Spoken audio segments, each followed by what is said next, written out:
ఫిలిప్పీలకు రాసిన పత్రికని ఈరోజు కొన్ని మాటలు మనం ధ్యానం చేయబోతూ ఉన్నాము. ఫిలిప్పీలో ఉన్న క్రీస్తు యేసునందలి సకల పరిశుద్ధులకును అధ్యక్షులకును పరిచారకులకును క్రీస్తు యేసు దాసులైన పౌలును తిమోతియును శుభమని చెప్పి వ్రాయునది. మన తండ్రియగు దేవుని నుండి ప్రభువగు యేసుక్రీస్తు నుండి మీకు కృపయు సమాధానమును కలుగునుగాక. ఇలాగా పౌలు గారు రాసినటువంటి పత్రికల్లో మంచి ఇంట్రొడక్షన్ రాస్తూ ఉంటాడు ఆయన. పెద్దలందరికీ, ప్రియులందరికీ, అక్కడ ఉన్నటువంటి పరిచారకులందరికీ, సువార్త పని కొనసాగిస్తున్న వారందరికీ, ఎవరెవరైతే సువార్తలో పాలిభాగస్తులుగా ఉన్నారో వారందరికీ ఏం చెప్తున్నాడు ఆయన? వందనాలు, శుభములు, థ్యాంక్స్ అన్నీ చెప్తా ఉంటాడు ఆయన. ఈ ఫిలిప్పీలకు లెటర్ రాశారు పౌలు గారు. ఆ లెటర్ ఎవరితో పంపించారు? లెటర్ ఎందుకు రాశారు? ఆ లెటర్లో ఉన్న అంశాలేంటి? ఎప్పుడు రాశారు? ఆ లెటర్ రాసినప్పుడు ఆయన ఏం ఎక్స్పెక్ట్ చేశారు వాళ్ళ నుంచి? ఆ లెటర్ చదువుకున్న తర్వాత ఫిలిప్పీ సంఘంలో ఉన్న వాళ్ళు ఏమైనా మారారా, లేకపోతే దేని గురించి రాశారు అనే విషయాల్ని ధ్యానం చేద్దాం ఈరోజు. అంటే ఈయన పౌలు భక్తుడి యొక్క పరిచర్య మన అందరికీ తెలిసిందే. చాలా అధికమైనటువంటి పరిచర్య ఆయన చేశారు. సంఘాలను కట్టారు. అనేక సంఘాలను స్థాపించడంలో ఆయన మాత్రమే ప్రధాన పాత్ర వహిస్తూ దేశాలు, ఖండాలు కూడా ఆయన తిరుగుతూ ఉన్నారు. అయితే ఈ లెటర్స్ రాసినప్పుడు ఆయన ఉన్నది చెరలో. ఆయన చెరలో నుంచి ఈ లెటర్స్ రాశారు. ఈ లెటర్స్ రాసినప్పుడు ఆయన కొన్ని విషయాలు రాస్తున్నారు. సంఘంలో ఇలా ఉన్నాయంట కదా, జాగ్రత్తగా ఉండండి. సంఘంలో ఇలాంటి ఆడవాళ్ళు ఉన్నారంట కదా, మీరు జాగ్రత్తగా ఉండండి. సంఘంలో ఉన్న మీరు ఈ విధముగా నాకు కానుకలు పంపారు కదా, అందుని బట్టి మీకు చాలా వందనాలు. మీరు నేను వచ్చే వరకు ఇలాగే ఉండాలి, ప్రభు వచ్చే వరకు మీరు ఇలాగే ఉండాలి. చెరలో ఉన్నారని నాకు తెలుసు, కానీ మీరు ఏం చేయాలంటే ఆనందించాలి. హల్లెలూయా. నేను చెప్తున్నాను ఆనందించాలి, మరలా చెప్తున్నాను ఆనందించాలి. మీరు దేవుని స్తుతించాలి. ఈ ఆనందించాలి, సంతోషించాలి అనేటువంటి పదాలు ఇంచుమించు 15-17 సార్లు అంటే దేవుని బట్టి ఆనందిస్తున్నాను, దేవుని బట్టి స్తుతిస్తున్నాను, దేవుని బట్టి సంతోషించండి, ఇలాంటి మాటలన్నీ కలిపితే అన్నిసార్లు ఆనందం గురించి ఆయన అక్కడ ఈ యొక్క పత్రికలో మెన్షన్ చేశారు. ఎలా ఉండి ఆనందం గురించి చెప్తున్నాడు ఆయన? చెరలో ఉండి. ఆయన చెరలో ఉండి, చెరలో ఉన్నటువంటి ఇప్పుడు అమ్మజమ్మ ప్రార్థన చేస్తుంది. ఎవరైతే అప్పుల్లో ఉన్నారో వాళ్ళని విడిపించండి, మేము అప్పిచ్చే వాళ్ళల్లా ఉండాలి కానీ అప్పు తీసుకునే వాళ్ళలాగా మేము ఉండకూడదు. మా ఇంటికి అప్పుల వాళ్ళు ఎవరు రాకూడదు, వడ్డీల వాళ్ళు ఎవరు రాకూడదు. యాక్చువల్గా అమ్మజమ్మకి అప్పులన్నీ తీరిపోయినాయి. అవునా అమ్మజమ్మ? ఇంకా ఉన్నాయా? ఇంకా వస్తున్నారా మీ ఇంటికి? అప్పుల వాళ్ళు వస్తున్నారా? ఇంకా వడ్డీల వాళ్ళు వస్తున్నారా? అందుకనే ఆవిడ జ్ఞాపకం వచ్చింది. తీరిపోయినాయేమో, తీరాల్సిన వాళ్ళ కోసం ప్రార్థన చేస్తుందేమో అనుకున్నాను యాక్చువల్గా నేను. కానీ కాదు, తనకి ఉన్నాయంట అవన్నీ. అలాంటివన్నీ కూడా తీరాలి. ఆ చెరలో ఉన్న వాళ్ళందరూ విడిపించబడాలని ఆమె భారంతో ప్రార్థన చేస్తుంది. ఎలాగనో ఈయన చెప్తున్నాడు అన్నమాట. మీరు సంఘంలో ఉన్నవాళ్ళు నిరుపేదలుగా ఉన్నప్పటికీ మీ దాతృత్వం చాలా విస్తరించింది, అందుని బట్టి నేను మిమ్మల్ని అప్రిషియేట్ చేస్తున్నాను అంటున్నాడు ఆయన. హల్లెలూయా. మీరందరూ మీ సంఘంలో చాలామంది ఇదిగో ఇదే సిట్యుయేషన్స్లో ఉన్నారు, అయినప్పటికీ మీ దాతృత్వం చాలా గొప్పది. ఎందుకు చెప్తున్నాడంటే ఎపఫ్రొదితు అనేటువంటి ఒక పరిచారకుడి ద్వారా ఈ ఫిలిప్ సంఘం వాళ్ళు ఏం చేశారంటే కొన్ని కానుకలు మన పౌలు గారికి పంపించారు. పౌలు గారు ఏమి వాళ్ళ సంఘానికి వస్తే కానుక ఇవ్వడం కాదు. ఈయన ఎప్పుడొచ్చారు ఈ ఫిలిప్పి పట్టణానికి అని అంటే మనం అపోస్తుల కార్యాల్లో చూస్తాం. అపోస్తుల కార్యాలు 16వ అధ్యాయం రండి, తర్వాత మళ్ళీ ఫిలిప్ దగ్గరికి వద్దాం. అపోస్తుల కార్యాలు 16వ అధ్యాయం దగ్గరికి వచ్చినప్పుడు 16వ అధ్యాయము 9వ వచనం చదువుతున్నాను నేను. అప్పుడు మాసిదోనియా దేశస్థుడు ఒకడు నిలిచి, నీవు మాసిదోనియాకు వచ్చి మాకు సహాయము చేయమని తనను వేడుకొనుచున్నట్లు రాత్రి వేళ పౌలునకు దర్శనము కలిగెను. అతనికి ఆ దర్శనము కలిగినప్పుడు వారికి సువార్త ప్రకటించుటకు దేవుడు మమ్మను పిలిచి ఉన్నాడని మేము నిశ్చయించుకొని వెంటనే మాసిదోనియాకు బయలుదేరుటకు యత్నము చేసితిమి అనేటువంటి మాట చూస్తున్నారు మీరు. ఇప్పుడు పౌలు ఆసియాకి వెళ్ళి సువార్త ప్రకటించుదామని చెప్పి రెండవ సువార్త దండయాత్రలో వెళుతున్నాడు ఆయన. సువార్త దండయాత్ర అంటారు కదా, లేదంటే సెకండ్ మిషనరీ టూర్ అంటారు ఇంగ్లీష్లో. ఫస్ట్ మిషనరీ టూర్ అయిపోయింది, సెకండ్ మిషనరీ టూర్ స్టార్ట్ అవుతుంది అన్నమాట వాళ్ళకి. రెండవ సువార్త దండయాత్ర వెళ్ళడానికి పౌలు శీలతో కలిపి రెండవ యాత్రకి వెళ్ళడానికి సిద్ధపడుతున్న సమయంలో ఆసియా వెళ్ళొద్దు, నువ్వు మాసిదోనియా వెళ్ళాలి అని దేవుడు చెప్పాలనుకున్నాడు ఆయనకి. ఎలా చెప్తున్నారు? కల వచ్చింది ఆయనకి. ఆ దర్శనంలో మాసిదోనియా దేశస్థుడు ఒకడు బంధకాలలో పడి ఉన్నట్లుగా వచ్చినటువంటి ఆ దర్శనాన్ని బేస్ చేసుకుని, అయితే మన జర్నీ ఇటువైపు మాసిదోనియా వైపు అని చెప్పి వాళ్ళు 11వ వచనం చూడండి. మేము త్రోయను విడిచి ఓడ ఎక్కి తిన్నగా సముద్రాకేకును మరునాడు నెయ్యపొలికిని అక్కడ నుండి ఫిలిప్పీకిని వచ్చితిమి. మాసిదోనియా దేశంలో ఆ ప్రాంతమునకు అది ముఖ్యమైన పట్టణమును రోమియుల ప్రవాస స్థానమై ఉన్నది. ఇప్పుడు ఎక్కడికి వచ్చారు వీళ్ళు? ఫిలిప్పీకి వచ్చారు. ఈ ఫిలిప్పీ పట్టణానికి వచ్చారు. అది ఏం పట్టణం అంట? మాసిదోనియా దేశంలో ఉన్న పట్టణం. ఇప్పుడు పౌలు గారికి దర్శనంలో ఎవరు కనబడ్డారు? మాసిదోనియా దేశస్థుడు. ఇప్పుడు ఇండియన్ కనిపించాలనుకోండి, ఇండియన్ కనిపిస్తే చీరతోని డ్రెస్తోని మనం ఎలా ఉంటామో అలాగా కనిపిస్తే, ఇలాంటి చీరలు ఎవరు కట్టుకుంటారంటే ఇండియన్స్ కట్టుకుంటారు. ఇండియా వెళ్ళమని అర్థం అన్నమాట. మాసిదోనియా దేశస్థుడు వేసుకునేటువంటి డ్రెస్సింగ్ ఎవరికి కనిపించింది? పౌలు గారికి కనిపించింది. అందుకని మాసిదోనియా వెళ్ళాలి అని ఆయన నిర్ణయించుకొని అక్కడ నుంచి వాళ్ళు ఓడ ఎక్కి ఎక్కడెక్కడ నుంచి ప్రయాణం చేసి ఎక్కడికి వచ్చారు? ఫిలిప్పీకి వచ్చారు. ఫిలిప్పీ అనేది దేశం కాదు, మాసిదోనియా అనేది దేశం. ఇప్పుడున్నటువంటిది ఫిలిప్పైన్స్ కంట్రీయే. ఇక్కడ ఉన్నటువంటి చూస్తున్నటువంటి ఈ భూభాగము గ్రీసు దేశానికి సంబంధించిన భూభాగం. ఇది మాసిదోనియా దేశము. మాసిదోనియా దేశంలో ఫిలిప్పీ పట్టణము. ఈ మాసిదోనియా దేశానికి ఇది ప్రధానమైనటువంటి పట్టణము. అంటే మన దేశానికి ప్రధాన పట్టణం మెయిన్ సిటీ అది ఢిల్లీ. వెరీ గుడ్, హల్లెలూయా. అంటే రాజధాని నగరం అంటారు అనమాట. అలాంటి నగరం ఇది ఫిలిప్పీ. ఎందుకని అంటే ఈ ఫిలిప్పీ పట్టణంలో రోమన్స్ ఎక్కువ మంది ఉంటూ ఉంటారు అన్నమాట. రోమీల ప్రవాస స్థానం అని రాయబడి ఉంది అక్కడ. ఈ రోమన్స్ రోమాలో ఉండాలి కదా. అక్కడ నుంచి ఉన్న వాళ్ళు, ఇక్కడ ఉన్నటువంటి రిటైర్ అయిపోయినటువంటి రోమన్ ఎంప్లాయీస్, అంటే రోమియుల యొక్క ఆచార వ్యవహారాలను ఫాలో అవుతున్న వాళ్ళు, ఇంచుమించు రోమియులందరూ, రోమా పౌరసత్వము కలిగిన వాళ్ళందరూ ఉండేటువంటి పట్టణం ఏది అని అంటే ఈ యొక్క ఫిలిప్పీ పట్టణం. అర్థమవుతుంది కదా మీకు? అంటే రోమా పట్టణ పౌరసత్వము కలిగిన వాళ్ళు ఫిలిప్పీ పట్టణంలో ఉంటారు. అందుకే ఈ పట్టణస్థులతో మాట్లాడేటప్పుడు మన పౌరసత్వము పరలోకమందు ఉంది, దీని గురించి కాదు మీరు అతిశయపడేది అని చెప్తాడు ఆయన. చాలా మాటలు చెప్తారు అనుకోండి. మనకి ఇది నేపథ్యాన్ని మాత్రమే చూద్దాం. అయితే ఇప్పుడు ఈ మాసిదోనియా దేశానికి ఎంటర్ అయ్యి ఎక్కడ దిగారు? ఫిలిప్పీలో దిగారు. దిగిన తర్వాత ఇప్పుడు ఎక్కడ పరిచర్య చేయాలి? దేవుడు చూపించాడు అంతే, అక్కడికి వెళ్ళండి అన్నాడు అంతే.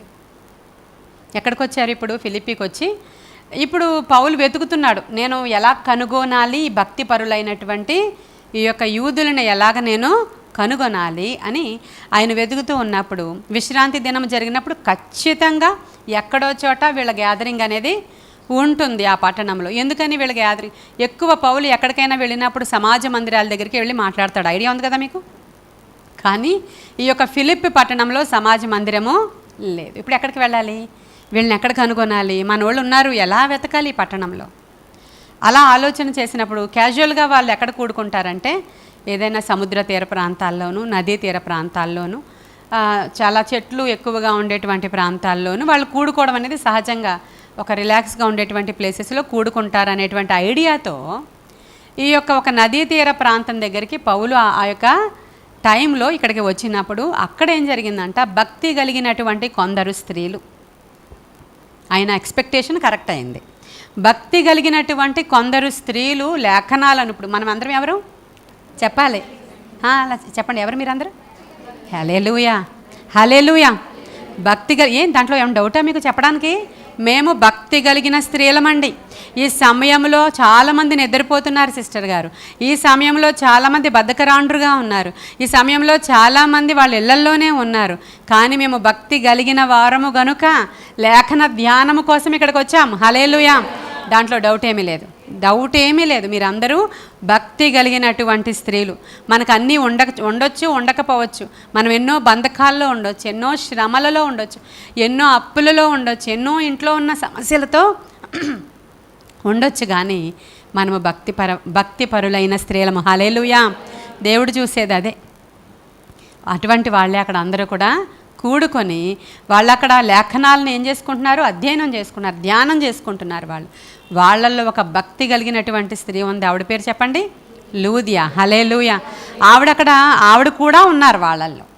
ఇప్పుడు పౌలు వచ్చి ఆయన లేఖనాలని వివరించి చెప్పడం ఆయన మొదలుపెట్టారు. ఆ నదీ తీర ప్రాంతానికి వచ్చారు, వాళ్ళతో మాట్లాడుకున్నారు.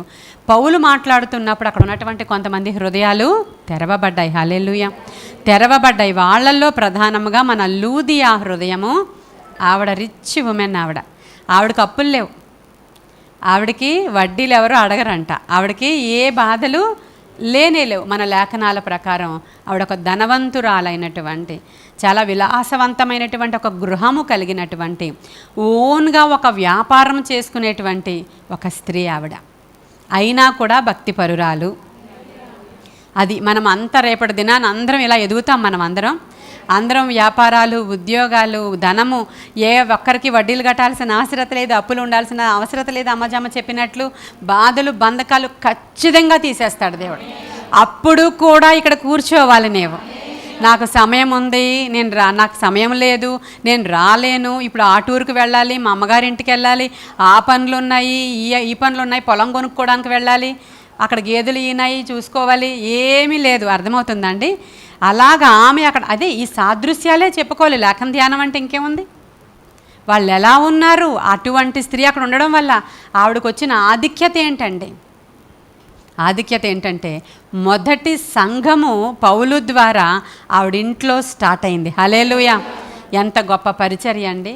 మొదటి సంఘం జ్ఞాపకం చేసుకోండి, స్త్రీలతో స్టార్ట్ అయింది, స్త్రీ ద్వారా స్టార్ట్ అయింది.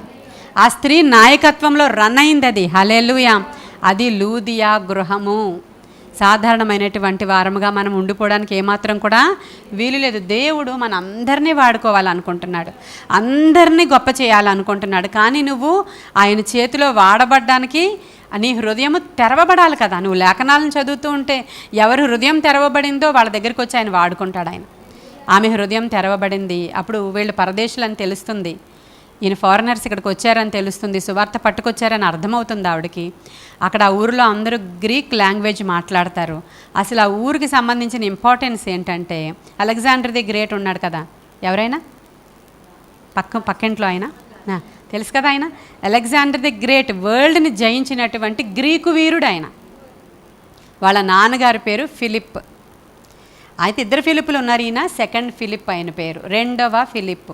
ఆయన ఈ ఫిలిప్ భూభాగాన్ని జయించి దానికి ఆయన పేరు పెట్టుకున్నాడు. ఆ పట్టణానికి ఆయన పేరుని పెట్టుకున్నాడు. ఆ పట్టణం పేరుతోనే బైబిల్లో లిఖించబడింది. ఆయన పేరు పెట్టుకున్నాడు అనమాట. అంతే, ఆ పట్టణానికి ఆయన పేరు పెట్టుకుని దాన్ని జయించాడు. ఎందుకంటే ఆ పట్టణం ఎన్నో మైనింగ్స్ అంటారు, తెలుసా? మైనింగ్ అంటారు, ఐడియా ఉందా? బంగారు గనులు, మైనింగ్ గనులు ఇవన్నీ ఉండేటువంటి ప్లేస్ కాబట్టి దాని మీదకి దండయాత్రకు వచ్చాడు. ఆ పట్టణాన్ని పట్టుకున్నాడు, ఆ పట్టణాన్ని తీసుకున్నాడు, ఆ పట్టణాన్ని స్వతంత్రించుకున్నాడు, ఆ పట్టణానికి ఆ పేరు పెట్టుకున్నాడు. ఆ తరువాత గ్రీకుల తరువాత ప్రపంచంలో రోమీల పాలన వచ్చింది. మీకు అందరికీ తెలిసి ఉండాలి, ఇది చరిత్రలో కూడా బైబిల్ ప్రకారం. గ్రీకులు ఉండేవారు ఫస్ట్, ఆ గ్రీకుల ఆధిపత్యంలో ఉండేదంతా. గ్రీకుల తర్వాత ఎవరి పాలన వచ్చింది? రోమన్స్. ఈ రోమన్ అధికారం ఎప్పటి వరకు కొనసాగింది?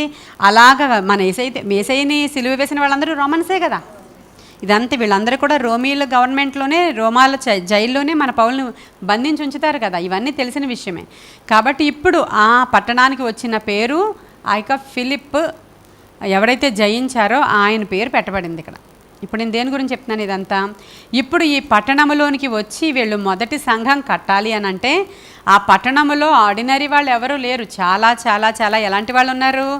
రోమా పౌరసత్వం కలిగినటువంటి పెద్దవాళ్లే ఉన్నారు. రోమన్ గవర్నమెంట్ని అతిగా ప్రేమించేవారు, అన్ని రోమన్ సంప్రదాయాలు కలిగిన వాళ్ళు, అంతా రోమీలే. ఇంకా మనకిప్పుడు ముంబై పట్టణం ఉంటుంది కదా మనకి, ఇంకో కొన్ని సిటీస్లో ఎక్కువ వ్యాపారాలు జరుగుతూ ఉన్నదాన్ని చిన్న ముంబై అండి అంటారు. ఐడియా ఉందా? ఎవరికైనా ఐడియా ఉందో లేదో? ఇది చిన్న ముంబై లాంటిదండి పట్టణం అంటుంటారు అనమాట. అలాగే ఇది చిన్న రోమ్ అంట. రోమన్ వేరే, అది చాలా పెద్ద ప్లేస్, అది పెద్ద కంట్రీ. ఇది చిన్న రోమ్ అంటది. అలా అంటే ఇంకా ఇంచుమించు చూస్తే కట్టడాలు అలా ఉంటాయి, ఇంచుమించు చూస్తే ఆచారాలు అలా ఉంటాయి, ఇంచుమించు చూస్తే సాంప్రదాయాలు అలా ఉంటాయి, ఇంచుమించు చూస్తే కట్టడాలన్నీ, ఎందుకంటే ఎక్కువ శాతం వాళ్ళే ఉంటున్నారు కాబట్టి వాళ్ళకు అనుకూలంగా మార్చేసుకున్నారు అదంతా. అక్కడున్నటువంటి ప్లేస్లోనికి వచ్చి మొదట ఈ రెండవ సువార్త దండయాత్రలో పౌలు గారు ఈ సువార్త ప్రకటించినప్పుడు ఆవిడ గృహంలోనికి వచ్చి మాకు ఆతిథ్యం స్వీకరించండి, మా ఇంట్లో ఉండండి అంటే ఆవిడ ఇంటిని మెయిన్ ఒక ప్లేస్గా చేసుకొని అక్కడి నుంచి సువార్తని స్ప్రెడ్ చేశాడు ఆయన. అక్కడి నుంచి ఆవిడ ఇంటి నుంచే సువార్త వెదజల్లబడింది. ఆవిడ ఇల్లే మొదటి సంఘము ఆ ఫిలిప్పీన్స్ పట్టణంలో. ఆ తర్వాత ఇంకా చాలా బెరయా సంఘం ఇవన్నీ అక్కడ మాసిదోనియాలోవే. ఇవన్నీ తర్వాత వచ్చినాయి. ఫస్ట్ ఇక్కడ ఫిలిప్పి పట్టణంలో ఈ సంఘం యొక్క ఇంపార్టెన్స్ ఏంటో చూద్దాం ఈరోజు మనం. సంఘం పెట్టబడింది.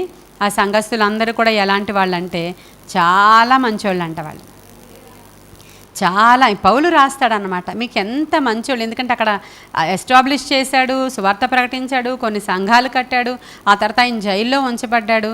ఆయన జైల్లో ఉన్నప్పుడు ఆయనకు ఒకే జత బట్టలు ఉన్నాయి అక్కడ. ఆ తర్వాత అక్కడ నుంచి ఎంతోమందిని పంపించాల్సి ఉంది. ఎఫెఫ్రోదోతు లాంటి వాళ్ళని, తిమోతి లాంటి వాళ్ళని, సేవకులను వేరే ప్లేసెస్లోనికి ఈయన పంపించాలి, అలాట్ చేయాలి, అక్కడికి పంపించాలి. వాళ్ళకి పత్రికలు పట్టుకెళ్ళాలి, వాళ్ళకి కొంత సొమ్ము పంపించాలి, పేద సంఘాలకి డబ్బులు ఇవ్వాలి. ఈయనకి అవసరతలు ఉంటాయి, పౌలు గారికి అవసరతలు తీర్చుకోవాలి. మనలాగా ఇప్పుడు వెళ్ళిపోయి ఒక స్టోర్లోంచి బుక్ తెచ్చుకోవడం కాదు. వాళ్ళు రాయాలి అని అంటే ఆ చర్మపు కాగితాల యొక్క ఖరీదే చాలా గొప్పది, ఆయన పెన్ను గొప్పది, ఆ సిరా గొప్పది. ఆ రోజుల్లో అవన్నీ చాలా కాస్ట్లీవి. అవి ఇన్ని అవసరతలు సేవకుడికి ఉన్నాయని వీళ్ళు గ్రహించి, మా ఊర్లో ఉన్నంతసేపు పాస్టర్ గారిని బాగా చూసుకుంటామండి, మేము ఎక్కడికి వెళ్ళిపోతే మేమేం చేయగలం అనేవాళ్ళు వాళ్ళ కారంట. ఆయన ఇంత సేవ చేశారు మా సేవకుడు అంటే. ఆయనేమి చర్చి పాస్టర్గా ఇక్కడ ఉండిపోలేదు, ఆయన సువార్థికుడే. ఆయన మీద చాలా భారం ఉంది కాబట్టి ఈ సంఘస్థులందరూ కానుకలు మరలా వాళ్ళు చాలా జాగ్రత్తగా బ్రతుకుతూ పరక్కన సేవ కొరకు డబ్బులు తీసి వాళ్ళకి కలిగినదంతా ఎఫెఫ్రోదీతుకి ఇచ్చి ఎక్కడ పంపించారు? మన పౌలు గారు ఎక్కడ ఏ జైల్లో అయితే ఉన్నారో ఆ చెరలోనికి ఎఫెఫ్రోదీతు ద్వారా డబ్బులు పంపించారు, కానుకలు పంపించారు. ఇవి అక్కడికి పట్టుకు వెళ్ళినప్పుడు వీళ్ళని దీవిస్తూ పౌలు గారు రాసినటువంటి లెటర్ ఇది. అక్కడికి వెళ్ళి చాలా దూరం ప్రయాణం, వీళ్ళు ఉన్నటువంటి ఏరియా వేరు, ఆయన ఉన్నటువంటి జైలు వేరు, ఎక్కడో వేరే ప్రాంతాలు, ప్రయాణ సాధనాలు లేవు. అక్కడికి వెళ్ళి లెటర్ పట్టుకుని వెళ్ళినటువంటి ఎఫెఫ్రోదీతు చచ్చిపోయేంత రోగగ్రస్తుడైపోయాడు.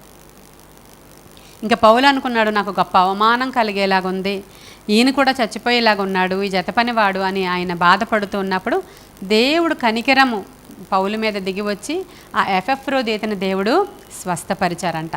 అందుకనే లెటర్ రాస్తూ ఆయన ఏమంటాడంటే, మళ్ళీ అపోస్తుల కార్యాల దగ్గరికి వెళదాం. అపోస్తుల కాదు, అదే ఫిలిప్పీలకి రాసిన పత్రిక 2వ అధ్యాయంలో చూడండి, నేను చదువుతున్నాను చూడండి, 23వ వచనము. కాబట్టి నాకేమి సంభవింపనై ఉన్నదో చూచిన వెంటనే అతనిని పంపవలనని అనుకొనుచున్నాను. నేనును శీఘ్రముగా వచ్చేదనని ప్రభువును బట్టి నమ్ముచున్నాను. మరియు నా సహోదరుడును జతపనివాడును నా తోడి యోధుడును మీ దూతయు నా అవసరమునకు ఉపచరించిన వాడునైన ఎఫెఫ్రోదీతును మీ వద్దకు పంపుట అగత్యమని అనుకుంటుని. అతడు రోగి ఆయనని మీరు వింటిరి గనుక అతడు మిమ్మల్ని అందరినీ చూడ మిగులు అపేక్ష గలవాడే విచారపడుచుండెను.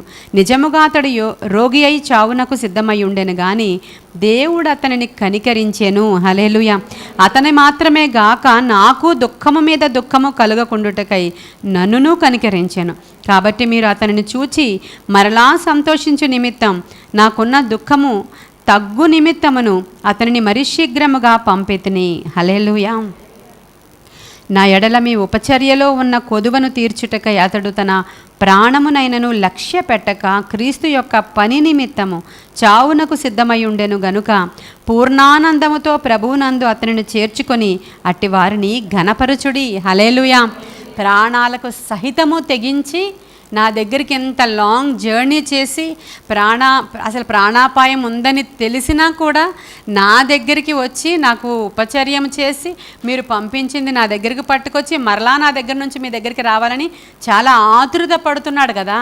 ఇలాంటి సేవకులను నిజంగా మీరు ఏం చేయాలా? ఆదరించాలి. వారి కొరకు మీరు, అందుకనే చెప్పాను ఇందాక ఆనందం అనే పదాలు ఎక్కువసార్లు వచ్చినాయి చూసారా. ఇక్కడ ఎన్నిసార్లు ఇక్కడే చదివాం కదా మనం.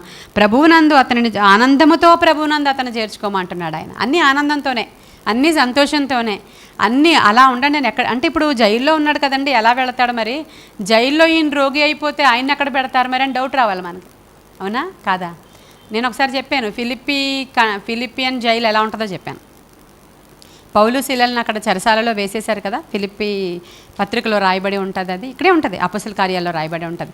చెరసాలలో వేసినప్పుడు బొండలు బిగించేశారు, కాళ్ళు చేతులు కట్టేశారు, చాలా చిన్న గది అది, దాంట్లో వేశారు వాళ్ళని. మరి ఇప్పుడు ఈయన ఎక్కడికి వెళ్ళాడు? ఎఫెఫ్రోదీతు ఆయన ఎక్కడక్కడ ఉన్నాడు, ఇద్దరు కలిసి ఎక్కడ ఉన్నారు, ఏం కొనుక్కున్నారు వాళ్ళు, అక్కడ ఆయనకి డ్రెస్సులు మార్చడం ఏంటి?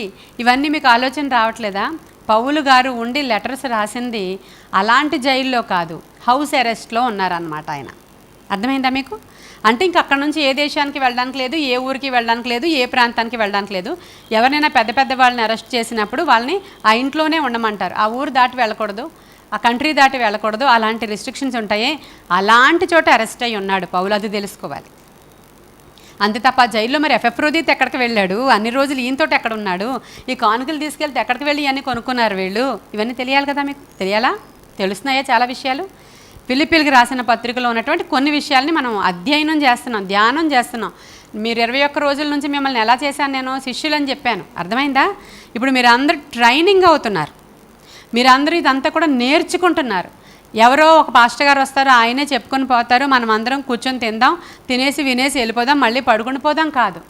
మనము కూడా పరిచర్య చేయాలి, మనము కూడా తెలుసుకోవాలి, మనం కూడా జ్ఞానం కలిగి ఉండాలి. అసలు పరిచర్య అంటే ఏంటి, ఏం చేస్తున్నాం, ఎందుకు వచ్చాం ఇక్కడికి, ఏమి నేర్చుకుంటున్నాం, దీంట్లో ఉన్న సంగతులేంటి, ఏంటి ఇవన్నీ విషయాలు, ఇవన్నీ చెప్పడానికే ఈ శుక్రవారాల మెసేజ్లు బయటకు వెళుతున్నాయి మనకి. అంతే తప్ప దేవుడు అప్పులు తీర్చేస్తాడు, దేవుడు వ్యాధి పోగొట్టేస్తాడు, దేవుడు నీ పిల్ల పెళ్లి చేసేస్తాడు, ఎంత గొప్ప విషయం అది, దేవుడు నీకు కారు ఇచ్చేస్తాడు, దేవుడు నీకు ఉద్యోగం ఇది కాదండి. అన్నీ ఇస్తాడు దేవుడు. అన్యజనుల మీద మన మీద సమానంగా వర్షం కురిపించబడుతుంది. నువ్వు నమ్మకంగా ఉండు, అన్నీ వచ్చేస్తాయి. తెలివిగా ప్రవర్తించుకో, అన్నీ వచ్చేస్తాయి. కొంచెం జ్ఞానం కలిగి ఇల్లు కట్టుకో, అన్నీ వచ్చేస్తాయి. నీ యొక్క ఏమంటారు విచ్చలవిడితనాన్ని మానుకో, అన్నీ మంచిగా కుదురుబాటు అవుతాయి. ఇవన్నీ కూడా జాగ్రత్తలు అనుసరించండి, అన్నీ కూడా సెటరైట్ అయిపోతాయి. ప్రస్తుతం ఉన్నటువంటి కాలం చాలా టఫ్గానే ఉంది, అయినా కూడా ఈ నా బంధకాల్లో నుంచి మీకు చెప్తున్నాను, ఈ బంధకాల యందు మీరు ఎంత మాత్రం దిగజారిపోవద్దు. ఓర్చుకోండి చెప్తున్నాడు ఆయన, కొంచెం ఓర్చుకొని నమ్మకంగా ఉండండి.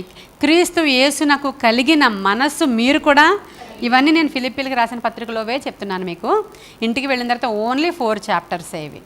మళ్ళీ చదివిస్తూ మళ్ళీ చెప్తుంటే డిస్టర్బెన్స్ మనకి, అంటే మళ్ళీ ఆ సబ్జెక్ట్ కంటిన్యూషన్ మీకు చెప్పలేకపోతుంటాను, నేను దీంట్లోవే మాట్లాడుతున్నాను.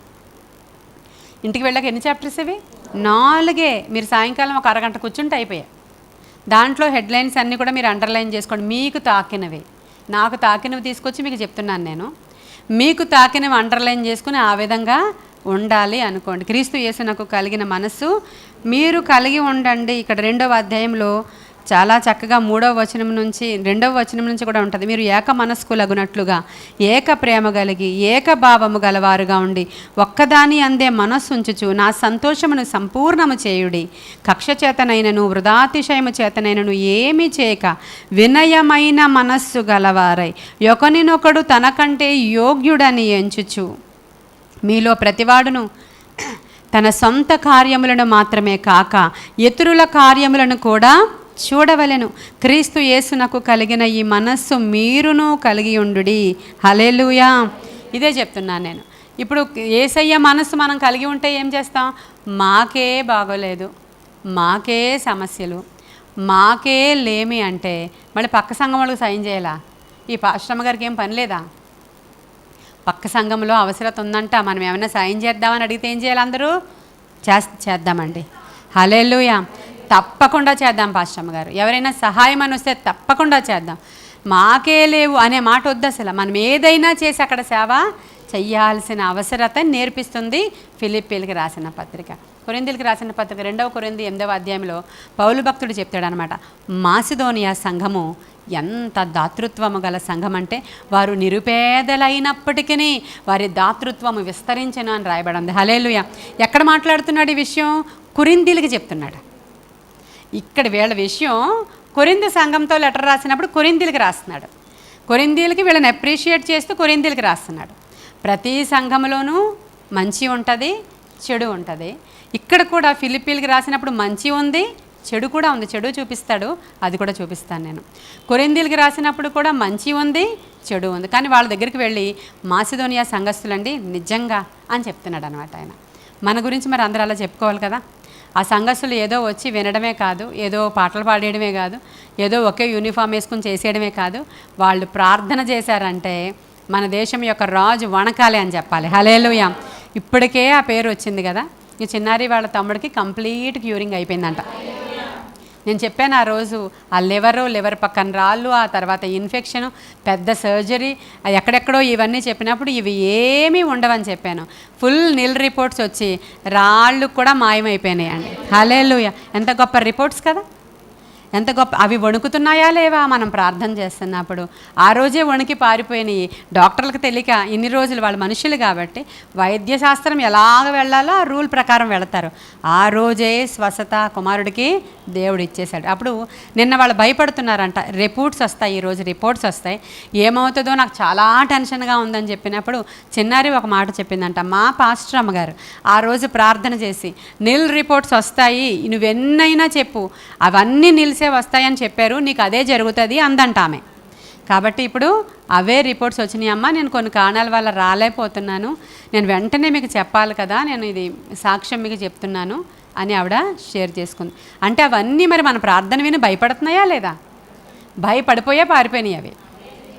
ఉంటే నన్ను బ్రతకనివ్వరు, ఇంకొకళ్ళలోనికి వెళ్ళే ఫెసిలిటీ కూడా ఉండదు, ఇంకా ముందే వెళ్ళిపోతే ఇంకొకళ్ళలో నేను నివాసం ఉండొచ్చు అని పారిపోయినాయి అవి. నిజమేనండి, నిజమే. అది వ్యాధే కానివ్వండి, అప్పే కానివ్వండి, వ్యసనమే కానివ్వండి, ధైర్యముగా మనము మన భక్తి ధైర్యము కలిగి ఆయన యందు కంప్లీట్ హోప్ పెట్టుకోవాలి. విశ్వాసం, బండ విశ్వాసం, మొండి విశ్వాసం. ఎలాంటి టఫ్ సిట్యుయేషన్స్లో వెళుతున్నా ఆనందించండి. మరలా చెప్తున్నాను, అప్పుడు అమ్మ జమ్మలాగా ఆనందించడం కాదు, నేను ఇలా ఆనందించమని చెప్పానని వాళ్ళ అత్త తిడుతూ ఉంటే గట్టిగా నవ్వుతుందంట. ఎందుకంటే మా పాస్టమ్ గారు ఆనందించమన్నారని. ఆవిడ కోపం వచ్చి కర్రీసిరి కొట్టిందంట, నువ్వు నేను తిడితే నవ్వుతావా అని. నేను చెప్పింది పళ్ళీకిలించమని కాదు, హృదయంలో విచారాలు లేకుండా వాక్యాన్ని ధ్యానం చేసుకుంటూ ఉంటే ఆ బాధలు కొంచెం తగ్గుతాయని. ఆ మాటలే మనకి ఆదరణ కలగజేస్తాయని, ఆ స్పిరిట్ ఆఫ్ జాయ్ మన హృదయంలో నిలబడి ఉంటుందని. ఆ తర్వాత నిజంగానే వాక్యమే మనల్ని బ్రతికిస్తుంది, మన బాధలలో అదే మనకి నెమ్మదిని కలుగజేస్తుంది. వాక్యమే వారు పడిన గుంటలో నుంచి పైకి లేవనెత్తేది. ఆ వాక్యానికే శక్తి ఉంది. కాబట్టి ఆయన ఏం చెప్తున్నాడంటే, అందుకే మీరు ఆనందించండి, అందుకే మీరు సంతోషించండి, ప్రభు మనసు కలిగి ఉండండి, ఒకరికంటే ఒకరు యోగ్యులని ఎంచండి. ఇంత భక్తి చేస్తున్నారు కదా, ఈరోజు మా పాస్టమ్మ గారు మమ్మల్ని అందరినీ భక్తిపరులు అన్నారు. పడుకున్న వాళ్ళు మా సంఘంలో భక్తిపరులు కారు, చర్చికి రాలేని వాళ్ళు భక్తిపరులు కారు అని అనుకోవద్దు. మీకంటే వాళ్ళు యోగ్యులని ఎంచండి. వాళ్ళు ఇక్కడికి వచ్చి ఇన్ని వర్తమానాలు వినకపోయినా మీకంటే విశ్వాసంగా ఉన్నారు వాళ్ళు అనుకోండి, అప్పుడు వాళ్ళే గొప్పవాళ్ళు. ఇన్ని వాక్యాలు వాళ్ళు వినకపోయినా ఇతరులకు సహాయం చేసి ఎక్కడికో వెళ్ళి అనేకులకు ఫ్రీగా అన్నీ పంచొచ్చేవాళ్ళు అనుకోండి, వాళ్ళే గొప్పవాళ్ళు. వాళ్ళకి లేకపోయినా అనేకులకు వాళ్ళది తీసి మరీ ఇచ్చేసారనుకోండి, మీకంటే వాళ్ళు యోగ్యులు. అందుకని ఎవరు ఎలాగా ఉంటారో మనకు తెలియదు. అందుకే మీరు ఎలా ఎంచాలంటే, మాకంటే వాళ్ళు ఒకరికంటే ఒకరు యోగ్యులని మీరు మీ సంఘంలో ఎంచండి అమ్మ. మిమ్మల్ని అందరినీ నేను చాలా అప్రిషియేట్ చేస్తున్నాను, ఎఫెఫ్రోదితని పంపించేస్తా. అలాంటి సేవకులను మీరు ఎంకరేజ్ చేయండి. నేను కూడా త్వరగా వచ్చి మీతో గడపాలని చాలా కోరుకుంటున్నాను. వీళ్ళు కేవలం పౌలుకు మాత్రమే కాదు, ఒకసారి పంపించి ఊరుకోలేదంట ఈ సంఘస్థులు. ఎక్కడికి వెళుతుంటే అక్కడ ఎక్కడున్నాడో కనుక్కొని అక్కడికి ఒక మెసెంజర్ని పంపించి సహాయం చేస్తున్నటువంటి గొప్ప సంఘం అండి ఇది. ఎంత గొప్ప సంఘం చూడండి వాళ్ళది, వాళ్ళ దాతృత్వం విస్తరించిందంట. కాబట్టి మేము కూడా ఇలా ఉండాలి ప్రభువా, మరి మేము ఇచ్చేవారముగా ఉండాలి, మేము దేవుని పనుల నిమిత్తమే ఆతృత కలిగి ఉండాలి. ఇదిగో దేవుని మా మందిరంలో ఏం పనులున్నాయో దానికి మేమే ముందుండి చెయ్యాలి. ఇలాంటి ఆలోచనలతో మనం ఉన్నప్పుడు ఎక్కడుంటామండి? ఉన్నత శిఖరాల మీద ఉంటాం. ఈరోజు ఇక్కడ చదువుకోవట్లేదా? వీళ్ళు ఎక్కడున్నారు ఇప్పుడు? కొన్ని యుగాలైపోయినా, తరాలైపోయినా, శతాబ్దాలైపోయినా, దశాబ్దాలైపోయినా వాళ్ళ గురించి చదువుకుంటున్నాం మనం. అంటే వాళ్ళు ఎక్కడున్నారు? కొండ మీద ఉన్నారు. మనం కూడా ఆ స్థితిలో ఉండాలి అని అంటే ఇవన్నీ కూడా మనం తప్పకుండా ఫాలో అవ్వాలి. కాకపోతే ఒకరి మనసు ఒకరికి సరిగ్గా మీరు అండర్స్టాండింగ్లో లేరు. మీరు కొంచెం మీ సంఘంలో ఒకరి మీద ఒకరికి భేదాలు ఉన్నాయని నేను విన్నాను. కాబట్టి మీరు చాలా జాగ్రత్తగా ఏక మనస్సుతో ఉండండి అని ఆయన ఇక్కడ రాస్తూ 2 పేర్లు కూడా చెప్పారు. 2 స్త్రీలు సరిగ్గా లేరంట వాళ్ళ చర్చిలో. మీరు 3వ అధ్యాయం దగ్గరికి వచ్చేయండి. 4వ అధ్యాయం దగ్గరికి వచ్చేయండి. 4వ అధ్యాయంలో నేను చదువుతున్నాను 2వ వచనం నుంచి.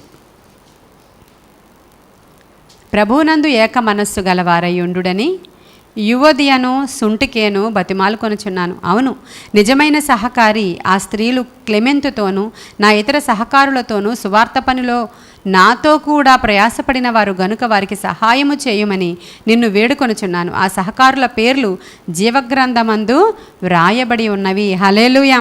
వాళ్ళు చాలా మంచోళ్ళు, చాలా చక్కగా పరిచర్య చేసిన వాళ్ళు. కానీ ఒకరి మనసు ఒకరికి అండర్స్టాండింగ్ లేదంట. కొంతమంది ఇలా ఉన్నారంట, కొంతమంది స్త్రీలు అలా ఉన్నారంట. మీరు అలా ఉండొద్దని వాళ్ళ పేర్లు కూడా చెప్పి వాళ్ళు ఎంతటి గొప్పవాళ్ళో, వాళ్ళకి ఎలాంటి కిరీటాలు వస్తాయో, వాళ్ళ సహకారుల పేర్లు ఎలా రాయబడి ఉన్నాయో మీ ఇద్దరిని బ్రతిమలాడుకుంటున్నారు. వాళ్ళిద్దరిని ఏకమనస్సు గలవారై ఉండండి అమ్మా. కొంచెం ప్లీజ్ మీరిద్దరు మాట్లాడుకోండి చర్చిలో. మీరు అలా ఉండకండి, మొహాలు మార్చుకుని ఉండకండి. వస్తున్నారు కానీ మీరు అందరూ మీ మధ్యలో విభేదాలు ఉండకూడదమ్మా అని చెప్పి రాశాడు ఆయన. కాబట్టి ఇవన్నీ రాస్తూ దీంట్లోనే ఉంటుంది, నన్ను బలపరచువాని అందు నేను సమస్తము. ఈ పత్రికలో రాయబడిన మాట ఇది. మనకి కావలసినవన్నీ ఈ పత్రికలో ఉన్నాయా? ఈరోజు మనం ఎంత భారంతో వచ్చామో మనకే తెలిసి ఇక్కడ ఉన్న వాళ్ళందరం ఎంత బరువుతో వచ్చాము. ఇక్కడికి వచ్చిన వాళ్ళందరం ఏంది గెంతులు వేసుకుని సంతోషంగా వచ్చిన వాళ్ళం కాము. ప్రతి వారి హృదయంలో ఎంతో వేదన, ఎంతో అవసరత, ఎంతో అక్కరత, ఎన్నో కట్లు, ఎన్నో బంధకాలు, ఎంతో దుఃఖం ఉంది. ఈ వాక్యం వినుచున్న వారికి కూడా ఈ శుక్రవారం లకుమా సిస్టర్ గారు ఏం మాట్లాడారు, రేపొద్దున్నే నేను వినాలని చాలామంది ఎదురు చూస్తున్నారు కదా. చాలామంది ఎదురు చూస్తున్నారు కదా. మేము మీ వాక్యంతో బ్రతుకుతున్నామని నాకు మెసేజ్లు పెడుతున్నారు. అమ్మా దయచేసి ఆపొద్దు అంటున్నారు. ఎందుకంటే మేమున్న ఏరియాల్లో ఇంతటి నడిపింపు గల సంఘం లేదు. మా కోసం ఇలా కూర్చుని ప్రార్థించే టీం లేదు మాకు. మా పాస్టర్ గారికి 72 సంవత్సరాలు. ఆయన ఏదో చెప్తే మేము అభిమానం మీద వెళుతూ వింటున్నాము. మరి తర్వాత వాళ్ళ కొడుకు వాళ్ళు వస్తారంట. వాళ్ళు అంతకంటే లోకానుసారమైన వాళ్ళు. మేమేం నేర్చుకోవాలో మాకు అర్థం కావట్లేదు, ఏం చెయ్యాలో తెలియట్లేదు. ఇలాంటి సంఘాల్లో ఉన్నాం. మీ వాక్యాల ద్వారా అది మా నిస్సి, మేము కూడా దాంట్లో ఒకళ్ళు మనం ఊహించుకుంటున్నారంట వాళ్ళు. మీరందరూ ప్రార్థన చేస్తూ ఉంటే ఆమెన్ ఆమెన్ అంటుంటే వాళ్ళకి అక్కడ రోమాలు ఇలా అయిపోతున్నాయంట వాళ్ళకి. మేము కూడా అక్కడ వాళ్ళతో ఉన్నాం. మాకు ఇక్కడ ఇలా ఉంది, వాళ్ళ పట్టణంలో ఉన్న వాళ్ళు అక్కడికి వెళ్లకుండా ఎలా ఆగగలుగుతున్నారో అని అడిగారు వాళ్ళు. మేము ఎంత దూరంలో కావలిలో ఉన్నాం, చీరాలలో ఉన్నాం, ఇక్కడున్నాం, అక్కడున్నాం. మేము ఇక్కడ ఉండి ఏదేదో అయిపోతున్నాం. ఆ పట్టణంలో ఉన్న వాళ్ళు అక్కడికి వెళ్లకుండా ఎలా ఆగగలుగుతున్నారో అందొక ఆవిడ. గొప్ప సాక్ష్యం కదా. గొప్ప సాక్ష్యాలు అంటే మనం ఇంత సహవాసము, ఇంత ప్రార్థన, ఇంత నడిపింపు, ఇంత వాక్య ధ్యానము మాకు కావాలి అనుకునే వాళ్ళు చాలామంది ఉన్నారు. దేవుని మహాకృప ఈ యొక్క యూట్యూబ్ ద్వారా వాళ్ళకి ఇదంతా కూడా రీచ్ అవుతుంది. ఎవరు ఎక్కడికి రావాల్సిన అవసరం లేదు. నిజంగా వాక్యం ఎడల దాహం కలిగిన వాళ్ళు దాంతో దాహం తీర్చుకుంటారు ఖచ్చితంగా. కాబట్టి మనం దానికంటే ఇంకా ధన్యులం కాబట్టి సహవాసంగా ఇక్కడ కూర్చున్నాం. ఏకాత్మతో, ఏక మనస్సుతో వాక్యం ధ్యానం చేసుకుంటున్నాం, లేఖనాలను అధ్యయనం చేసుకుంటున్నాం, వింటున్నాం, అనేకుల కొరకు విజ్ఞాపన చేస్తున్నాం, మన కోసం ప్రార్థనలు చేసుకుంటున్నాం. మనం కూడా బంధకాల్లో ఉన్నాం, ఖచ్చితంగా విడిపించబడతాం. హల్లెలూయా. సంతోషంతోనే పాటలు పాడదాం, సంతోషంతోనే ప్రార్థనకు వద్దాం, సంతోషంతోనే ప్రార్థన చేద్దాం. ఖచ్చితంగా మనం అందరం విడిపించబడి అనేకులకు మన సాక్ష్యాలు పరిమళ తైలంగా వెదజల్లుతాయి. కొండ మీద కట్టబడిన పట్టణంలో నిలబడినట్లు మనం నిలవబడతాం. అక్కడ అద్భుతాలు చేస్తాడు దేవుడు మన పక్షంగా. మనమే బూదిగంతముల వరకు సాక్షులం. కాబట్టి నమ్మకస్తులుగా అంతం వరకు ఉంటే ఆయన జీవ కిరీటం ఇస్తాడంట. ఆ కిరీటం పొందుకునే ధన్యత మనందరికీ దేవుడు ఇవ్వాలని. ఇంకా అంతా ఒక్కొక్క వచనం చదువుకుంటే అంత సమయం సరిపోదు కదా. 1/2 అవర్ టైం మనకి అయిపోయింది, 1/2 అవర్ కూడా. కాబట్టి ఇంటికి వెళ్ళిన తర్వాత ఈ 4 అధ్యాయాలు కూడా మీరు చదువుకోండి. ఒకరికొకరు మనస్పర్ధలు ఉండొద్దు అని చెప్పాడు, ఏకాత్మ ఏక మనసు ఉండమని చెప్పాడు, దాతృత్వం విస్తరించాలని చెప్పాడు, సంఘము ఎడల, సంఘ పరిచర్యల ఎడల, సంఘ కాపరి ఎడల మీరు ఒక భారము బాధ్యత కలిగి ఉండాలని చెప్పాడు ఆయన. ఎంత మూలకు వెళ్ళిపోయినా ఆ కాపరికి ఏం అవసరత ఉందో చూసుకొని సంఘము ఆ పనులు చేసేదిలాగా ఉండేటువంటి మనస్సు కావాలి అని ఈ ఫిలిప్పీ పత్రిక నుంచి మనకి అర్థమవుతుంది. దేవుని మహాకృప వల్ల సంఘ కాపరి అన్నీ చూసుకుంటున్నారు. కానీ మన వంతు మనమేం చేయాలి మరి? మనల్ని ఇక్కడ ఉంచారు దేవుడు, మా పాత్ర ఏంటి? మాకే లేదు, మాకు వచ్చాక మేము ఇవన్నీ చేసేయాలనుకున్నాం. టోటల్గా ఇదంతా తీసేసి ఇంకో పెద్ద బిల్డింగ్ ఇక్కడ తెచ్చేయాలనుకుంటున్నామంటే చెయ్యొచ్చు మీకు అయినప్పుడు. కానీ ఇప్పుడున్న నీ పరిధిలో చేయగలిగింది నువ్వు చేస్తే, చిన్న దానిలో నీవు నమ్మకంగా ఉండి చిన్న పనులు చేస్తుంటే కదా పెద్దవి అప్పగిస్తాడు. నీకుంది ఈ బిల్డింగే లేపేసి ఇక్కడ నుంచి ఇంకా పెద్ద బిల్డింగ్లో నిసిని పెట్టేయాలని నీకుంది. కానీ నువ్వు ప్రస్తుతం ఉన్న స్థితిలో నువ్వు చిన్న చిన్నవి నువ్వు కార్యాలు చేస్తూ దీని భారము బరువు నువ్వు కూడా కొంచెం మోస్తూ ఉంటే అప్పుడు పెద్ద విషయాలను చేసేంత పెద్దగా నిన్ను ఆశీర్వదిస్తాడు. అంతే, ఇంకెంతకంటే పెద్ద తీరి ఏమీ లేదు. మనం ఫిలిప్పీలు రాసిన పత్రిక నుంచి నేర్చుకుంటున్నాం. ఇంకా అంత సంతోషమే మనం ఈరోజు. అంటే ఆయన సన్నిధిలో ఆనందించడం, వాక్యాల్లో ఆనందించడం, స్తుతించడం. ఇప్పుడు ఇక్కడ జరిగిన ఫిలిప్ పట్టణంలో జరిగిన మహా గొప్ప కార్యాలు మూడు కానీ 4 కానీ ఉంటాయి. మొదటి కార్యం ఏంటంటే లూదియా హృదయం తెరవబడి వాళ్ళ ఇంట్లోనికి సంఘము ఏర్పడడం, అది ఎస్టాబ్లిష్ అవ్వడం, మొదటి సంఘం అవ్వడం, ఒక స్త్రీ ద్వారా రావడం, అదొక మంచి ఈవెంట్. ఇంకా రెండవది పుతోను అనేటువంటి దయ్యం పట్టినటువంటి స్త్రీకి అక్కడ విడుదల, స్వస్థత, తద్వారా యజమానుడికి లాభం పోయింది. ఫిలిప్పి పట్టణంలో జరిగిన ఈవెంట్స్ ఇవన్నీ. లాభం పోయినప్పుడు చాలా కోపం వచ్చి పౌలు శీలని ఏం చేశారు, వాళ్ళు గ్రామ చావడిలోనికి తీసుకుని వెళ్ళిపోయారు. చావడి అంటే వాళ్ళందరూ అక్కడ తీర్పు తీర్చేటువంటి స్థలము. అందరూ వచ్చి అక్కడ నుంచుని ఎవరు వచ్చారు, వీళ్ళ వచ్చారు, చాలా గొప్పోళ్ళే అని అందరూ వచ్చి చూస్తారన్నమాట. చూసినప్పుడు ఎంత చదువుకున్న వాళ్ళని, ఎంత గొప్ప గవర్నమెంట్ జాబ్ చేసినటువంటి పౌలుని, ఎంత గమలియేలు పాదాల దగ్గర విద్యను అభ్యసించినటువంటి ఎడ్యుకేటెడ్ పర్సన్కి బట్టలిప్పి నుంచోబెట్టారు అక్కడ. మీరు చదవండి, వారు బట్టలు ఊడబెరికి వారిని అక్కడికి రండి ఒకసారి మీతో మాట్లాడాలి అనలేదు వాళ్ళని.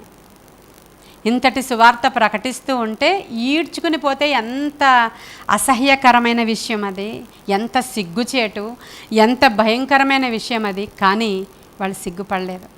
క్రీస్తుని గురించి మేము సిగ్గుపడువారము కాము, సువార్త నిమిత్తము మేము సిగ్గుపడువారము కాము. అలా ఈడ్చుకుని వెళితే పొద్దున జరిగిన అవమానాన్ని తలుచుకుని అమ్మజమ్మ ఏడ్చావా, ఎంత ఏడుస్తారోనంట అందరూ. అవునా కాదా? ఇంత బ్రతికి వేరే ఊరొచ్చి ఇంత గంభీరంగా ఇంతమందిని నడిపించి ఇంత జ్ఞానయుక్తమైన నేను మాటలు చెప్తే ఇంతమంది రక్షించబడ్డారు. ప్రభు ఏంటి దుస్థితి? నన్ను ఇలా అంటారా అవతల వాళ్ళు వచ్చి, అప్పుల వాళ్ళు వచ్చి నన్ను ఇలా అంటారా, నీకు ఇలాంటి వ్యాధి వచ్చిందని, ఏంటి దుస్థితి? మా పిల్లల్ని ఇలా అంటారా, మాకేంటి పరిస్థితి అని దాన్ని పట్టుకుని కుమిలి చావద్దు అనేది ఇక్కడ ఒక పెద్ద లెసన్ అండి. ఏం చేశారు మరి సాయంకాలం వాళ్ళు? ప్రార్థన, పాటలతో ప్రార్థన. హల్లెలూయా. మామూలు ప్రార్థన అయితే ఇంకా కుండీలు వచ్చేయాలి కదా మనకి ఏడుపు. పొద్దున జరిగిన ఇన్సిడెంట్ మరి ఆవిడ ఇలా అంటదా నన్ను, వాళ్ళు ఇలా అంటారా నన్ను, నేను ఎంత బ్రతికానో తెలుసా, అసలు నా స్టేటస్ తెలుసా, ముందు అసలు నేను ఏ కారు వాడేదానో తెలుసా. ఇప్పుడంటే అలా అయిపోయింది. కానీ ఇప్పుడు వాళ్ళ కారు వచ్చిందని చాలా ఫోజు కొట్టేస్తున్నారా? అస్సలు వద్దు. శిష్యులు అని పిలిచాను ఇప్పుడు నేను మిమ్మల్ని. శిష్యులకి ఇలాంటి లోకానుసారమైనటువంటి పౌరుషం ఉండకూడదు. లోకానుసారమైన పౌరుషం నేను చెప్పింది, ఆత్మానుసారమైన పౌరుషం ఉండాలి. లోకస్తులకి నిన్ను ఇలా అన్నాడు అనగానే నువ్వు ఎంత ఎత్తు దూకేస్తావేమో కూడా తెలియదు నాకు అని. మరి అంత ఎత్తు ఎగరాక మరి ఇంకేమవుతుంది, కింద పడాలి కదా దబ్బమని. అది అంత ఎత్తు పౌరుషం వచ్చేస్తుంది నీకు. ఏం పర్వాలేదు, నువ్వు ఓర్చుకో, ఏం పర్వాలేదు, మాటలు పడు, పర్వాలేదు. నీ పరిస్థితి ప్రస్తుతం ఇలా ఉందా, ఆ తగ్గింపు నేర్పించడానికే అలా ఉంది. ఆ తగ్గింపు ఇప్పుడు ఆయన ఏం చేశాడు సాయంకాలం, అసలు అవన్నీ మర్చిపోయాడు. బట్టలే వాళ్ళ వంట మీద, గాయాలు చింపేశారు పొద్దున్న బట్టలు వాళ్ళకి. ఈ సమయంలో ఇప్పుడు పౌలు శీల ఇద్దరే ఉన్నారు. ఏంటి నీకు వచ్చింది కదా దర్శనం, నాకు వచ్చింది, సేమే కదా, అందుకే కదా వచ్చాము ఇక్కడికి, చూసావా అని అనలేదు వాళ్ళు. ఇద్దరూ కలిసి సరేనా అంటే సరే అన్నాడు ఆయన. ఏం చేస్తున్నారు? పాటలు. హల్లెలూయా. ఈ పాటలు చెరసాలలో ఉన్న ఖైదీలు అందరూ వింటూ ఉన్నారు. వాళ్ళకి మైకులు ఏమీ లేవు. అంటే వాళ్ళ హృదయంలో నుంచి స్పిరిట్ ఆఫ్ జాయ్ ఎలా ఉందంటే, మనకి ఇంకా మన అరుణ గారు వస్తూ ఉండేవారు. ఆవిడ ఏమనేవారంటే, సిస్టర్ నా వాకలు ఓపెన్ అయిపోయింది సిస్టర్, ఇంకంతే నేను గట్టి పాడేస్తాను అనేవారు ఆవిడ. వాకలు ఓపెన్ అయిపోయింది అంతే, ఇంక నన్ను ఆపలేరు అనేవారు ఆవిడ. అంటే వాళ్ళకి అది జరిగింది. ఓపెన్ అయిపోయి వాళ్ళంతలా గట్టిగా పాటలు పాడేస్తూ ఉంటే చెరసాలలో ఉన్నటువంటి ఖైదీలందరూ రకరకాల తప్పులు చేసిన వాళ్ళు రకరకాల పాపాలు చేసిన వాళ్ళు మంచి వాళ్ళు ఏం లేరు అక్కడ. అలాంటి వాళ్ళందరూ వింటున్నారు ఆ పాటలు. సడన్గా భూకంపం వచ్చింది. ఈ భూకంపం గురించి నేను మొన్న చెప్పాను, అది ఆత్మీయ భూకంపం అని చెప్పాను. ఎవరికి ఏ హాని చేయలేకుండా ఒట్టి చెరసాల సంఖ్యలు మాత్రమే తెగిపోయే భూకంపం అది. ఏ బిల్డింగ్ పడకుండా, ఏది కూలిపోకుండా, ఎవరి నెత్తి మీద ఏ రాయి పడకుండా, అసలు ఆ పట్టణంలో ఇంకెక్కడా రాకుండా కేవలం అక్కడ మాత్రమే వచ్చి చెరసాల సంఖ్యలు మాత్రమే విడిపోయి భూమి క్రింద నుంచి ప్రకంపనలు వచ్చి విడిపోయింది అది. ఆ భూకంపం కలిగినప్పుడు చెరసాల నాయకుడు అసలే వీళ్ళని కూడా చంపడానికి అరెస్ట్ చేశారు. ఇప్పుడు వీళ్ళని చంపే బదులు నన్ను చంపుతారు. ఇప్పుడు ఆ చంపేదేదో నేనే చచ్చిపోవడం బెటర్ అని, రోమిల చేతిలో చచ్చే కంటే ఇలాగే చచ్చిపోవడం బెటర్ అని ఆయన పొడుచుకోబోతున్నప్పుడు ఒక మాట అంటారు. వాళ్ళు ఏమంటారండి? సహోదరుడా, మేము అందరము ఇక్కడే ఉన్నాము, నువ్వు పొడుచుకోవద్దు అంటాడు. మేమిద్దరం కాదు, ఏమంటాడు? అందరికీ మారు మనసు వచ్చేసిందండి. పాటలు, హల్లెలూయా! ఒక పాట పాటలు పాడేవాళ్ళు మామూలు వాళ్ళు కారు. మీరు ఆత్మతో పాట పాడుతూ ఉన్నప్పుడు ఎందరికో మారు మనసు వస్తుంది, ఎందరికో విడుదల వస్తుంది, ఎన్నో బంధకాలు తెగిపోతాయి. వాళ్ళందరూ కూడా పోనీ వీళ్ళంటే పారిపోలేదండి, వాళ్ళు కూడా పారిపోలేదంట. ఏం అద్భుతం కదా!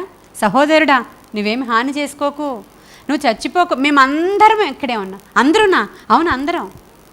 వాళ్ళు కూడా పారిపోలేదు, అందరం ఇక్కడే ఉన్నాం. ఎంతటి గొప్ప మార్పు! ఎవరయ్యా నీ దేవుడు?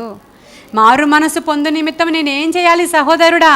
ఈ రాత్రే నాకు కావాలా దేవుడు? హల్లెలూయా, హల్లెలూయా! ఈ రాత్రే నా ఇంటికి రావాలి నువ్వు. ఈ రాత్రే నాకు, నా కుటుంబానికి బాప్తిస్మం కావాలి. పాట మార్చిందా? వాళ్ళందరినీ పాట మార్చిందా? హల్లెలూయా! అందుకనే లకుమా సిస్టర్ గారు వాళ్ళ చర్చిలో ఆరాధనకి సమయం ఎక్కువ, పాటలు పాడేవారికి సమయం ఎక్కువ, వాళ్ళ కొరకే అధికమైన సమయం కేటాయించబడుతుంది. అది విన్నప్పుడు అనేకులు స్వస్థపరచబడతారు, బాగు చేయబడతారు, వాళ్ళ హృదయాలు రివైవ్ అవుతాయి, వాళ్ళ హృదయాలు ఉజ్జీవింపబడి వాళ్ళ బాధలు మర్చిపోతారు, వాళ్ళ వేదన మర్చిపోతారు, వాళ్ళు ఆనందిస్తారు, సేద తీర్చబడతారు, దానిలో కొంచెం సేపు ఉల్లసిస్తారు. ఇక్కడేం సోలో సింగింగ్ లేదు. మా గాత్రాలు ఎంత గొప్పవో, మాకున్న మ్యూజికల్ ఇన్స్ట్రుమెంట్స్ ఎంత గొప్పవో, మనకున్న ఏ ఎక్విప్మెంట్స్ లేవు మనకి, మ్యూజిషియన్స్ కూడా లేరు మనకి. ఎక్కడే పుట్టి పెరిగిన పిల్లలు ఏం చేస్తున్నారు? వాళ్ళకి ఏదో వచ్చింది దడదడా కొడుతుంటారు అంతే. అక్కడ మనకి ఏ మ్యూజికల్ ఇన్స్ట్రుమెంట్స్ కూడా ఏమీ లేవు, మనకి ఏమీ లేవు. మామూలు క్యాజువల్గా ఉన్న ఒక క్యాషియో, క్యాజువల్గా ఉన్న ఒక ప్యాడ్స్, అదొకటే ఉంది. అది కూడా ప్లే చేసేవాళ్ళు ప్రొఫెషనల్స్ కారు. కానీ ఆరాధనలో మా దేవుని యొక్క శక్తి ఉంది అంతే. మేము ఆత్మతో ఆరాధిస్తాం అంతే. ఇక్కడ అవన్నీ వచ్చే దినాన అవి వస్తాయి, ప్రొఫెషనల్స్ వచ్చే దినాన ఆ రోజు వస్తారు. అప్పటి వరకు మేము ఇలాగే ఆరాధిస్తాం. అవి లేవని చింతించి కూర్చోవాలి మేము, వాళ్ళు రాలేదని బాధపడుతూ కూర్చున్న వాళ్ళం మేము. కానీ కదా ఎవరో ప్రొఫెషనల్స్ మాకు వస్తానన్నారు, రాలేదు, మాకు ఎవరూ లేరు, వీళ్ళే ఏం లేదు, మాకు అసలు ఏ రోజు బాధ లేదు. సంఘం స్టార్ట్ అయినప్పుడు చిన్న కాంగో ఆడపిల్లలు అదే పదేసేవారు, అసలు మన హవీల వాళ్ళ డాడీ అది ప్లే చేసేసేవారు, ఒకరు లేకపోతే ఒకరు ప్లే చేసేసేవారు. ఆ రోజు ఆరాధనలో ఎంత దన్నుందో ఈరోజు కూడా అంతకంటే ఎక్కువ ప్రబలిపోయి వెళ్ళిపోతుంది. ఇంకా ఇంకా ఇంకా పాడాలి, ఇంకా ఈ పిల్లలు బాగా దేవుని తట్టు త్రిప్పబడాలి, ఇంకా పాడాలి, ఇంకా బలపడాలనేది నా ఆశ. అందుకే వార్న్ చేస్తూ ఉంటాను, తిడుతూ ఉంటాను, గైడ్ చేస్తూ ఉంటాను, కోప్పడుతూ ఉంటాను. దేనికి? దేవునిలో ఎదగడానికే ఇవన్నీ. ఎందుకంటే పాటలు పాడే మీరు, నేను ఎంత ప్రాముఖ్యమైన దాన్నో వాక్యం చెప్పే నేను, పాటలు పాడేవాళ్ళు కూడా అంతే ప్రాముఖ్యమైన వాళ్ళు, మ్యూజిషియన్ కూడా అంతే ప్రాముఖ్యమైన వాళ్ళు, విజ్ఞాపన చేసేవాళ్ళు కూడా అంతే ప్రాముఖ్యమైన వాళ్ళు, కెమెరా ఆపరేటర్ ఇంకా ప్రాముఖ్యమైన వాడు కాదా? వీళ్ళందరూ పని చేయకపోతే ఇక్కడ కూర్చున్న నేను ఎక్కడికి వెళ్తాను? ఎవరికి చెప్తాను? దీంట్లోంచి ఎలా బయటికి వెళుతుంది? నేను ఒట్టిదాన్నే కదా, నా యొక్క భక్తంతా ఒట్టిదైపోతుంది. ఎంతమంది ప్రాముఖ్యమైన వ్యక్తులు కలిస్తేనే అది సంఘం. కాబట్టి అలాంటి సంఘముగా మన సంఘం ఉండడానికి దేవుడు కృప చూపించాడు. పాట ప్రాముఖ్యం, మాట ప్రాముఖ్యం, ప్రతిదీ చర్చిలో జరిగే ప్రతిదీ కూడా చాలా ప్రాముఖ్యం. నేను చాలా ఇక్కడ ప్రాముఖ్యమైన వాడను, సునీత అనుకోవాలి, నేను ఇక్కడ చాలా ప్రాముఖ్యమైన దాన్ని, నేను ప్రతి ఆదివారం లేట్ వస్తున్నాను, కానీ అది నా తప్పు, నేను ఇక్కడ చాలా ప్రాముఖ్యం, నేను వచ్చి అక్కడ నిలబడిపోవాలంతే. అప్పుడు ఇంట్లో వాళ్ళు అంటారు, ఇప్పుడు నువ్వు వెళ్ళకపోతే ఆ చర్చ ఏం ఆగిపోదు, కానీ నువ్వు ఉండు ఇంట్లో. అప్పుడు నువ్వేమన్నా, లేదు నేను వెళ్ళకపోతే చాలా నష్టం, నేను చాలా ప్రాముఖ్యమైన దానని. హల్లెలూయా చెప్పండి. నేను ఆమె ఒక్కరిదాన్ని అనలేదు, మీ అందరినీ కూడా అంటున్నాను నేను. నువ్వు వెళ్ళకపోతే అక్కడ ఏమి ఆగిపోతులే, సీఎం గారు ఏమి అక్కడ రాకుండా, ఇలా మాట్లాడుతుంటారు మీ ఇంట్లో. అప్పుడు నువ్వు చెప్పాలి, నేను వెళ్ళకపోతే చాలా నష్టం, నేను చాలా ప్రాముఖ్యమైన దాన్ని అక్కడ. నేను వెళ్ళాలి అని నువ్వు ఎప్పుడైతే నిర్ణయించుకుంటావో నిజంగా ప్రాముఖ్యమైన దానివి నువ్వు. హల్లెలూయా. ఇలాంటి గొప్పగా దేవుడు మనల్ని చేసి దీవించాలని ఆశపడుతున్నాడు. కాబట్టి ఈ బంధకాలలో ఉన్న మనల్ని దేవుడు ఈరోజు ఆదరించాడు, ఓదార్చాడు, పురికొల్పాడు. స్తుతిద్దాం దేవుణ్ణి, ఆనందిద్దాం ఆయనలో, మరలా ఆనందిద్దాం. దేవుని శక్తిని మనం పొందుకుందాం. ఈ కొన్ని మాటలు దేవుడు మన వెనుకిడిలో దీవించునుగాక. ఆమేన్, ఆమేన్. స్తోత్రములు దేవా, పరిశుద్ధుడానికి వందనాలు. ఈ కొన్ని మాటలు మా వెనుకిడిలో నీవు దీవించావు తండ్రి. వినేవారి ప్రతి ఒక్కరి వెనుకిడిలో ఇది దీవించబడుతుంది. వారందరూ కూడా నీ సన్నిధిలో ఆనందించాలి. ఆ బంధకాలలో ఉన్న వారు అవి త్రెంచబడుట నాయన వారు ఖచ్చితంగా చూడాలి. ప్రతి బంధకము తెగిపోవాలి, ప్రతి చెర విడిపోవాలి. ఆత్మకార్యాలు వారి జీవితంలో జరగాలి ప్రభువా. నీ శక్తి కార్యాలు జరగాలి, నీ బలమైన కార్యాలు జరగాలి, నీ ఆత్మశక్తితో జరగాలి, నీ అభిషేక బలముతో జరగాలి. దేవా, ఈ యొక్క లేఖనము ద్వారా మేము ఈరోజు నేర్చుకున్నటువంటి ఈ లెసన్ని దీవించి ఆశీర్వదించమని, వినువారు ఆశీర్వదింపబడులాగున సహాయం చేయమని, నీ అందు ఇంకా మమ్మల్ని మేము బలపరుచుకోవాలి నాయన. ఇక్కడ ఈ పత్రికలోనే పౌలు అంటున్నాడు, బ్రతుకుటైతే క్రీస్తే, చావైతే లాభం అన్నాడు. ఇక్కడ నన్ను బలపరచువాని అందు నేను సమస్తము చేయగలను అన్నాడు. కాబట్టి మేము సమస్తము చేయగలమయ్యా. మేము అంతము వరకు కనిపెట్టుకుని ఉన్నాము ప్రభువ. నీ సన్నిధానములో మేము నాయనా నా తండ్రి ప్రభ పట్టు విడవని ప్రార్థనలతో నేను స్తుతిస్తున్నామయ్యా. సహాయం చేయండి, దీవించి ఆశీర్వదించండి. ఈ కొన్ని మాటలు నాయన మరొకసారి దీవించమని, వినుచున్న వారందరినీ ఆశీర్వదించమని యేసయ్య శ్రేష్ఠ నామంలో అడుగుచున్నాము తండ్రి. God bless you.